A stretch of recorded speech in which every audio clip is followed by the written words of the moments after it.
ભારેથી અતિ ભારે વરસાદની શક્યતાઓ છે કે જે આપણે કોઈ કલ્પના ન કરી હોય એ પ્રકારના અતિ તીવ્રતા સાથે વરસાદ તૂટી પડશે અને ઘણી જગ્યાએ જળ પ્રલય જેવી પણ સ્થિતિનું સર્જન થશે. એક પ્રકારે જળબંબાકારની સ્થિતિ જે આપણે કહેતા હોય આ સ્થિતિનું નિર્માણ થવા જઈ રહ્યું છે. આ રાઉન્ડ છે લાંબો ચાલવાનો છે મયુરભાઈ. લગભગ 10 થી 12 તારીખ સુધી આ રાઉન્ડ ચાલશે. હવે એમાં બંગાળની ખાડીની અંદર પણ અત્યારે એક સિસ્ટમ સક્રિય થઈ રહી છે અને અરબ સાગરની અંદર સુરત થી લઈને મુંબઈ સુધીનો જે દરિયાકાંઠો છે દરિયાની અંદર અત્યારે મજબૂત સિસ્ટમ તૈયાર છે. મયુરભાઈ, પહેલી વાત તો એ છે કે વરસાદ થોડોક લેટ આવ્યો, પણ આવ્યા પછી જે એનું કહી શકાય કે બેટિંગ ધુઆધાર બેટિંગ કરી રહ્યો છે એટલે લોકોમાં ખુશીનો માહોલ છે. નમસ્કાર, સ્વરાજમાં આપનું સ્વાગત છે. હું મયુર વાત કરવી છે જે ચોમાસું આગળ વધી રહ્યું છે તેમની. આમ તો જોઈએ તો છેલ્લા 24 કલાકની અંદર અનેક જિલ્લાઓ એવા છે કે જે પાણીની અંદર તરબોળ થઈ ગયા છે. અનેક જગ્યાએ 8 થી 9 ઇંચ જેટલો વરસાદ જે છે તે વરસ્યો છે. કડીની અંદર પણ આગ ફાટ્યું હોય તે પ્રકારના દ્રશ્યો જોવા મળ્યા છે.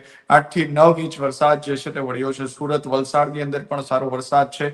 સૌરાષ્ટ્રના પણ અનેક ભાગો છે ત્યાં પણ વરસાદ જે છે તે જોવા મળ્યો છે. ત્યારે આગામી દિવસોમાં ક્યાં વરસાદ પડવાનો છે, શું આગાહી છે અને ખેડૂતો જે છે તેમને હવે વાવણીને લઈને પરેશભાઈ ગોસ્વામી આપણી સાથે જોડાયા છે, તેમની સાથે પહેલા ચર્ચા કરીશું. સર, સ્વાગત છે આપનું સ્વરાજમાં. જી નમસ્કાર. સર, શું કહેશો આગામી દિવસોમાં હવે કેવો વરસાદ પડવાનો છે અને કયા કયા જિલ્લાઓ માટે એલર્ટ છે? મયુરભાઈ, પહેલી વાત તો એ છે કે વરસાદ થોડોક લેટ આવ્યો, પણ આવ્યા પછી જે એનું કહી શકાય કે બેટિંગ ધુઆધાર બેટિંગ કરી રહ્યો છે એટલે લોકોમાં ખુશીનો માહોલ છે.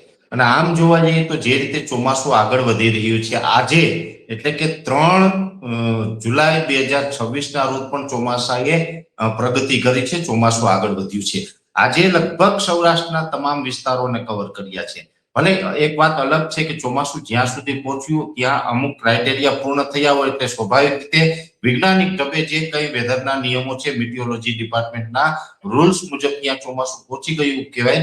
પણ અમુક જગ્યાએ ચોમાસું પહોંચી ગયું, કદાચ ત્યાં વરસાદનું પરફોર્મન્સ નબળું હશે અથવા તો નહીં હોય. પણ ચોમાસાએ આજે લગભગ જે કહી શકાય કે છેલ્લા ઘણા દિવસથી આગળ વધતું હતું, જે ગઈકાલ સુધીમાં દ્વારકા, જામનગર જેવા વિસ્તારો બાકી હતા ત્યાં પણ ચોમાસું પહોંચી ગયું. રાજકોટ થી આગળ ક્રોસ કરીને મોરબી અને સુરેન્દ્રનગરના લગભગ 70-80% વિસ્તાર સુધી ચોમાસું આગળ વધી ચૂક્યું છે. એ સાથે મધ્ય ગુજરાતમાં પણ કહી શકાય કે અમદાવાદ, ગાંધીનગર, આણંદ, નડિયાદ, ખેડા આ તમામ વિસ્તારોને કવર કરી લીધા. હવે જો ચોમાસું ક્યાંય બાકી રહ્યું હોય તો કહી શકાય કે મોરબી, સુરેન્દ્રનગરના ઉત્તર ભાગો સાથે જે કઈ વિરમ ગામથી લઈ અને ઉત્તર ગુજરાતનો ભાગ છે જેમાં મહેસાણા જિલ્લો હોય, પાટણ જિલ્લો છે, વાવથરા, બનાસકાંઠા અને સાબરકાંઠા આટલા જિલ્લામાં બાકી છે અને કચ્છ જિલ્લામાં હજુ ચોમાસું નથી પહોંચ્યું. લાગી રહ્યું છે કે હવે 36 કલાકની અંદર એ તમામ વિસ્તારને પણ કદાચ કવર કરશે. એટલે 5 તારીખ અથવા તો 6 તારીખ સુધીમાં તમામ વિસ્તારને ચોમાસું કવર કરશે. એટલે અત્યારે જે ચોમાસું પહોંચ્યું છે એટલું ચોક્કસ કહી શકાય કે ગુજરાતના 65 થી 70% વિસ્તારમાં ચોમાસું પહોંચી ગયું છે અને લગભગ સૌરાષ્ટ્રના દરિયાઈ કાંઠાના તમામ જિલ્લાઓ અને દક્ષિણ ગુજરાતના જિલ્લા છે એમાં વરસાદનું સારું એવું પરફોર્મન્સ અત્યારે દેખાઈ રહ્યું છે. હજુ પણ આજની તારીખ આજે 3 જુલાઈના રોજ પણ રાજ્યની અંદર ધોધમાર વરસાદ પડી રહ્યો છે. મોરબી ને કહી શકાય કે દ્વારકા, જામનગરની અંદર હજી વરસાદ છે પણ 50% વિસ્તારમાં છે, 50% વિસ્તારમાં નથી. એમને પણ હવે આવનારા દિવસમાં વરસાદનો લાભ મળી જશે, બહુ ચિંતા કરવાની જરૂર નથી. કેમ કે આ રાઉન્ડ છે લાંબો ચાલવાનો છે મયુરભાઈ. લગભગ 10 થી 12 તારીખ સુધી આ રાઉન્ડ ચાલશે. હવે એમાં બંગાળની ખાડીની અંદર પણ અત્યારે એક સિસ્ટમ સક્રિય થઈ રહી છે અને અરબ સાગરની અંદર સુરત થી લઈને મુંબઈ સુધીનો જે દરિયાકાંઠો છે દરિયાની અંદર અત્યારે મજબૂત સિસ્ટમ તૈયાર છે.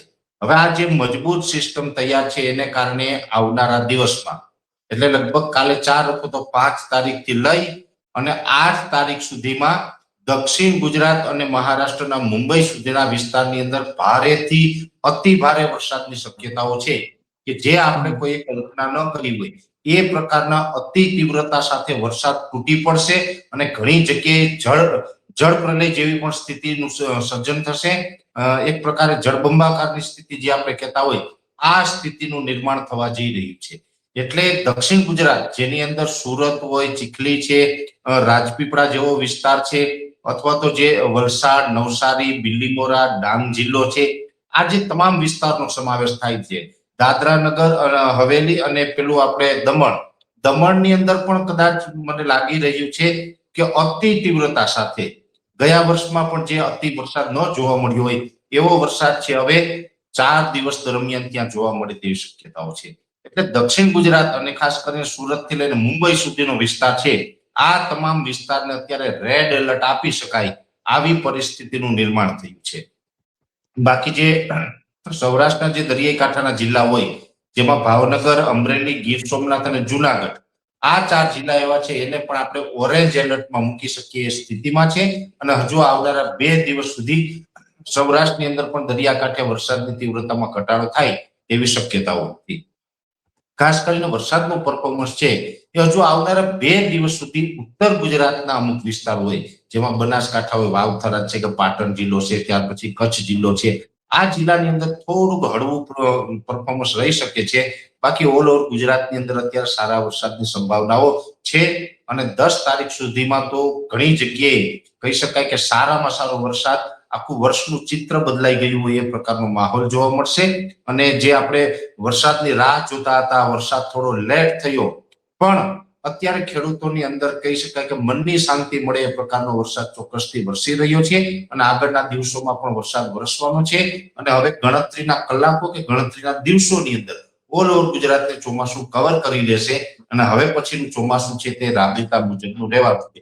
આ એક ઠીક અલગ વાત છે કે જે ચોમાસા દરમિયાન વચ્ચે ગેપ આવતો હોય, વરાપ મળતી હોય 2-5 દિવસ કે 8 દિવસની, એ વરાપ હવે જુલાઈ દરમિયાન જોવા મળે એ વાત અપવાદ રહેશે. બાકી એકંદરે વરસાદનું પરફોર્મન્સ સારું જ રહેવાનું છે. કમસે કમ ખેડૂતોએ પિયત નહીં આપવું પડે. મયુરભાઈ, આ વાત ચોક્કસ દેખાઈ રહી છે.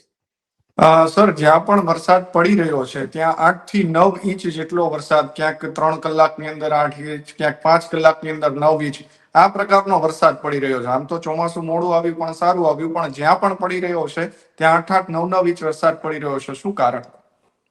કારણ એ છે કે અરબ સાગરની અંદર મેં આપને જણાવ્યું એમ કે સુરત થી લઈ અને મુંબઈ સુધીની જે સિસ્ટમ છે એ સિસ્ટમ થોડીક સ્ટ્રોંગ છે. અત્યારે એ સિસ્ટમને કારણે દક્ષિણ ગુજરાતમાં પણ પડવાના છે, પણ એ સિસ્ટમના અમુક પાર્ટ છે એ સૌરાષ્ટ્રના દરિયાકાંઠે ટચ થઈ રહ્યા છે અને એને કારણે જ્યાં દરિયામાં જે અત્યારે જે આખી અસ્થિરતા ઊભી થઈ છે, દરિયામાં જે સિસ્ટમ ઊભી થઈ છે એ સિસ્ટમને કારણે અત્યારે દરિયાકાંઠે, જેમાં ખાસ કરીને ગીર સોમનાથ હોય, જુનાગઢ હોય અથવા તો અમરેલીના ભાગ હોય, ભાવનગરના ભાગ હોય, તમે જો જ્યાં પણ અતિ તીવ્રતા સાથે વરસાદ પડી રહ્યા છે મોટા ભાગના દરિયાકાંઠાના વિસ્તાર છે. ઠીક છે કે દરિયાકાંઠાને બાદ કરતા પણ અમુક વિસ્તારની અંદર વરસાદ છે દરિયાકાંઠાથી દૂર, પણ એમાં પણ સિસ્ટમની અસર છે. એટલે અરબ સાગરની અંદર મજબૂત સિસ્ટમ છે. આ સિસ્ટમને કારણે આ વરસાદનો લાભ મળી રહ્યો છે અને સારી વાત છે. ભલે ઘણી વખત એવું બનતું હોય કે સામાન્ય કરતા વધારે વરસાદ પડે તો જનજીવન ખોરવાય, ક્યાંક લોકોને તકલીફ પણ પડે, મુશ્કેલીઓનો સામનો કરવો પડે, પણ એ મુશ્કેલીઓનો સામનો કરવો સારો. બિલકુલ વરસાદ ન આવતો હતો એમાં તો વધારે મુશ્કેલી હતી, એના કરતા થોડોક વરસાદ સામે મુશ્કેલી થાય તો એમાં કશું ખોટું નથી અને કુદરતી છે. બધું જ તો આપણી અનુકૂળતા મુજબ જ આવે એવું જરૂરી નથી. ઘણી વખત આપણે વરસાદ ન હોય તો વરસાદ આવવો જોઈએ અને આટલા જ ઇંચ આવવો જોઈએ એવું તો નથી. એ તો કુદરતી છે, તો એ તો ઘણી વખત ઓછા વધતો હોય. પણ અરબ સાગરની કારણે અત્યારે આપણે સારા એવા વરસાદ નોંધાઈ રહ્યા છે અને વરસાદની સિસ્ટમનું હંમેશા એવું હોય છે. અત્યારે તો ઠીક છે, ચોમાસું આગળ વધી રહ્યું છે એટલે આપણે દરિયામાં સિસ્ટમ છે છતાં ઉત્તર ભાગની અંદર ગુજરાતમાં વરસાદ પડી રહ્યો છે. જે અત્યારે સિસ્ટમ છે એ સૌરાષ્ટ્રના દરિયાકાંઠેથી તો દક્ષિણમાં છે ને, છતાં પણ ઉત્તર ભાગમાં વરસાદ વરસી રહ્યો છે. નહીતર પછી ચોમાસું આખું ગુજરાત કવર કરી લે પછી રાબેતા મુજબની ચોમાસાની સિસ્ટમ હોય એ પછી અરબ સાગરની હોય કે બંગાળની ખાડી હોય.